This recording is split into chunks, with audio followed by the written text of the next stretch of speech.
Chapter जिसका नाम था हमारे आसपास के पदार्थ, और हमने कल उसमें क्वेश्चन था एक कि निम्नलिखित पर टिप्पणी लिखे। टिप्पणी मैंने संक्षेप में सबके बारे में हमको लिखना और समझना था। तो हमने कल दृढ़ता, संपीड्यता, तरलता, बर्तन में गैस का भरना तथा आकार के बारे में कल हम लोग समझे थे। और आज हम लोग को समझना है गतिज ऊर्जा एवं घनत्व के बारे में।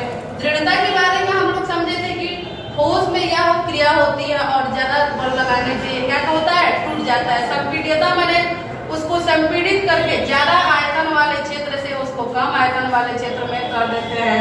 और तरलता मैंने होता है बहाव, बर्तन में गैस का भरना और आकार के बारे में हम लोग जाने थे। तो आइए आज हम लोग आगे बढ़ते हैं और समझते हैं इसको गतिज ऊर्जा एवं घनत्व को। तो गतिज ऊर्जा एवं घनत्व कह रहा है कि पदार्थ के कण सदैव गतिशील होते हैं। पदार्थ के कण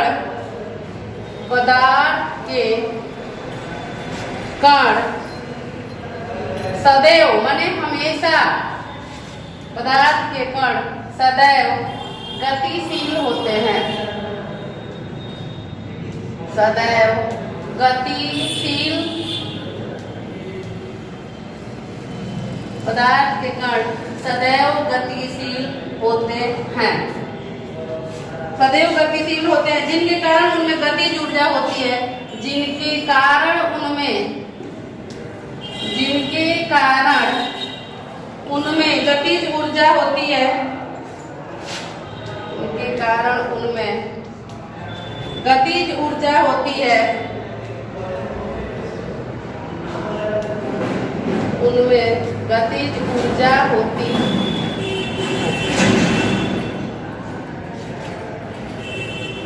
ठोस पदार्थों के कणों की गतिज ऊर्जा, ठोस पदार्थों के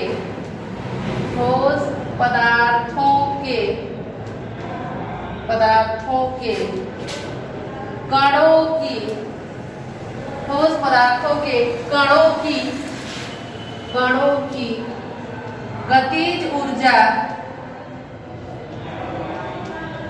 ठोस पदार्थों के कणों की गतिज ऊर्जा बहुत कम होती है। गतिज ऊर्जा बहुत कम होती है, बहुत कम होती है। तरल पदार्थों में ठोस पदार्थों से अधिक। तरल माने होता है द्रव। द्रव पदार्थों में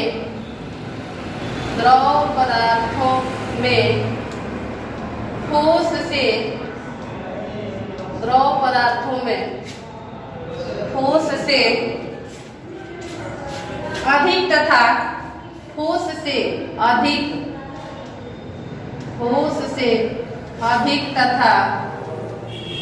अधिक तथा गैसीय पदार्थों की गतिज ऊर्जा तथा गैसीय पदार्थों की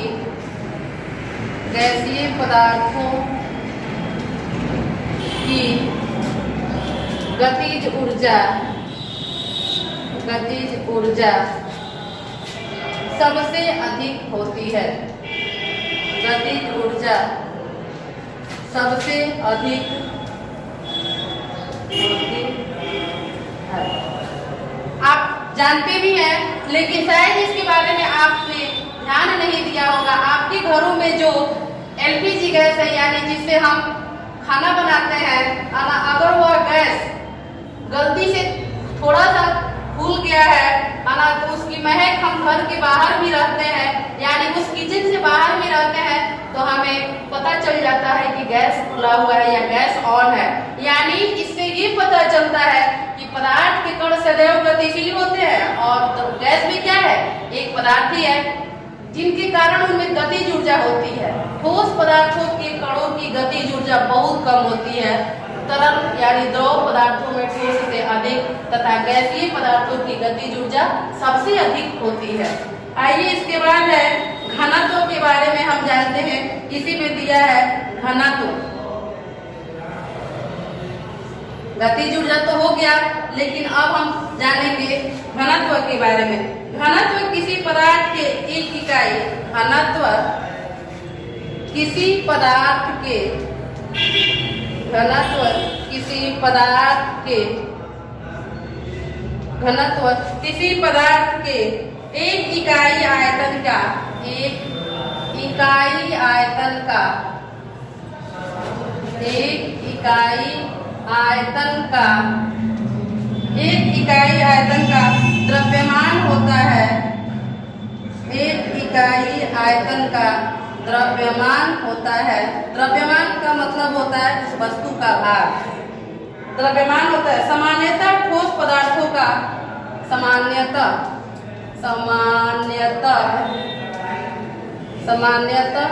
ठोस पदार्थों का घनत्व, ठोस पदार्थों का घनत्व अधिक होता है, घनत्व अधिक होता है, घनत्व अधिक होता है। गैसीय पदार्थों के कणों के मध्य, गैसीय पदार्थों के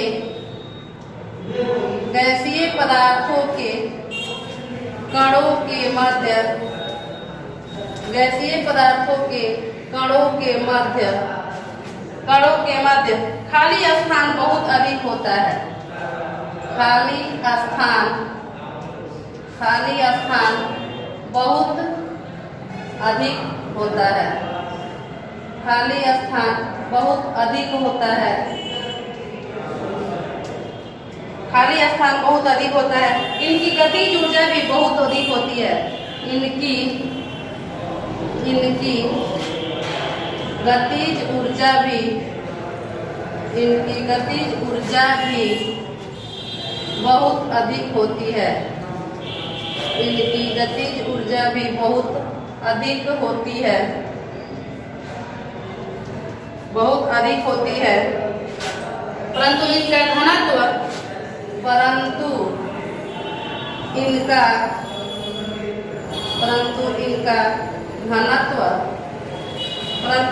घनत्व ठोस तथा द्रवों की अपेक्षा, परंतु इनका घनत्व ठोस तथा द्रवों की अपेक्षा, ठोस तथा द्रवों की अपेक्षा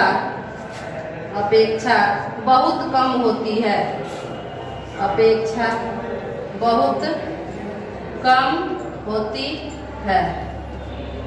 देखिए गतिज ऊर्जा इसमें अधिक होता है, लेकिन घनत्व इसका क्या होता है, ठोस द्रवों की अपेक्षा बहुत कम होता है। इसके बाद हम आइए समझ लेते हैं इसको।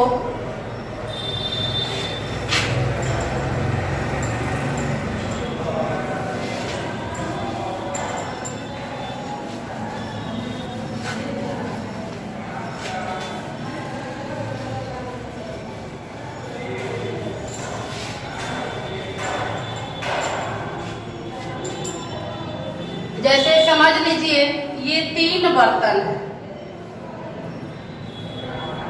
ये कोई 3 बर्तन है,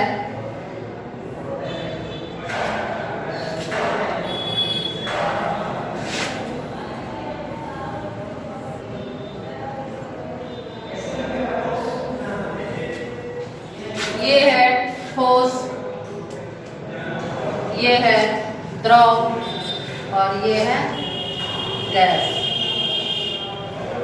गैस के कण क्या होते हैं, ठोस के कण क्या होते हैं, एकदम पास होते हैं, बहुत ही पास, उसमें थोड़ा सा भी जगह नहीं होता है, एकदम पास होते हैं इसके कण। और वहीं पे इसके अपेक्षा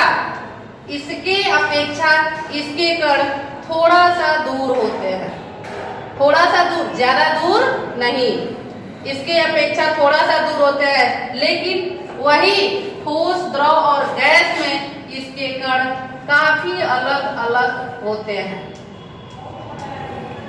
और जब हम उसी गैस को किसी सिलेंडर या बर्तन में भरते हैं तो उसके क्या करते हैं, संपीड़ित करते हैं, यानी दबाव डाल के उसके आयतन को हम लोग कम करके किसी सिलेंडर या किसी बर्तन में उसको डाल देते हैं। तो ये है, इससे यह पता चलता है कि ठोस के कण एकदम पास उसके बाद द्रव के कण उससे थोड़ा सा दूर और गैस के कण सबसे ज्यादा दूर होते हैं। और इसमें घनत्व की बात अगर करें हम तो घनत्व इसकी और इसकी अपेक्षा इसमें क्या होती है, बहुत कम होती है, लेकिन गतिज ऊर्जा इसकी और इसकी अपेक्षा गैसों में बहुत अधिक होती है। तो ये था ठोस, द्रव और गैस का फिगर जो आप लोग समझ सकते हैं कि इसके कण कैसे पास पास होते हैं और इसके कण कैसे दूर दूर होते हैं। आइए एक और क्वेश्चन है उसको हम लोग समझ लेते हैं।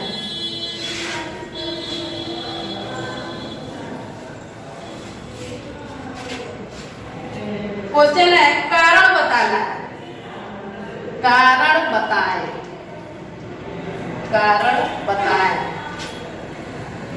कारण बताना है कि ये है गैस पूरी तरह, गैस पूरी तरह,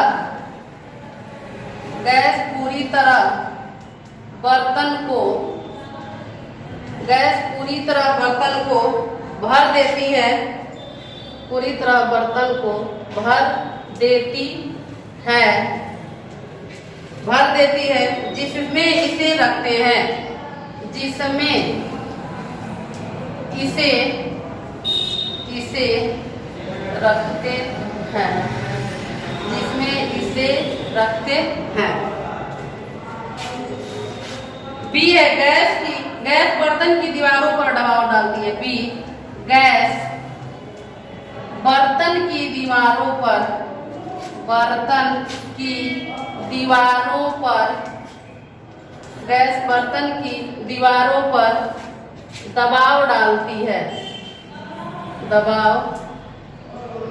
दबाव डालती है।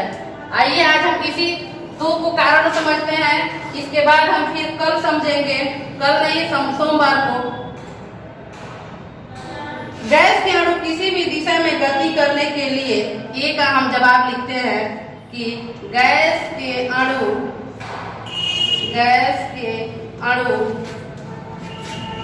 किसी भी दिशा में,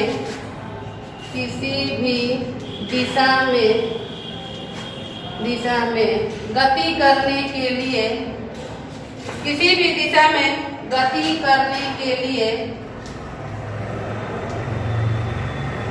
गति करने के लिए पूर्ण रूप से स्वतंत्र होते हैं, पूर्ण रूप से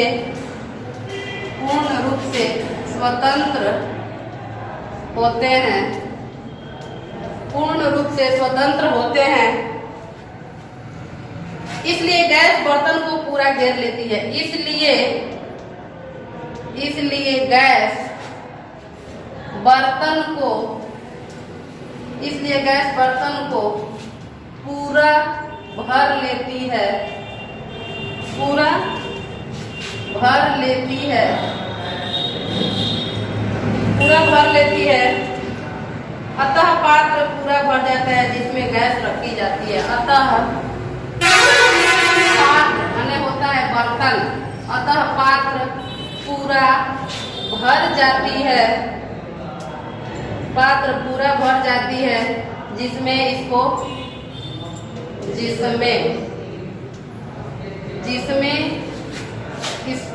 रखते हैं, जिसमें इसको रखते हैं। कारण बताना है कि क्या कारण है कि गैस पूरी तरह बर्तन में भर जाती है।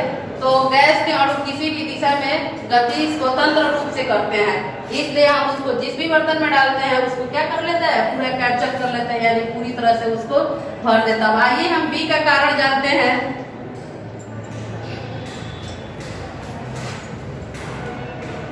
गैस के अणुओं की गतिज ऊर्जा अधिक होती है। गैस की अणुओं की गतिज ऊर्जा अधिक होती है, गतिज ऊर्जा अधिक होती है। गैस की अणुओं की गतिज ऊर्जा अधिक होती है। अतः ये पात्र की दीवारों से, अतः ये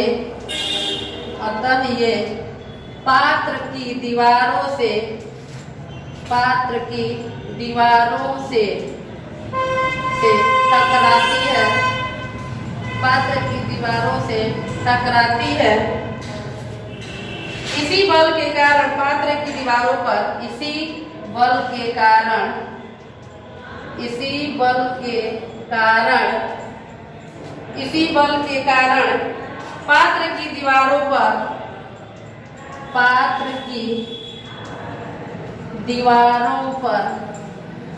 पात्र की दीवारों पर दबाव डालती है, पात्र की दीवारों पर दबाव डालती है। रहने देते हैं। इसके बाद है सी और डी, जिसको हम अगले वीडियो में करेंगे। तब तक आप लोग पढ़ते रहिए और सेफ रहिए।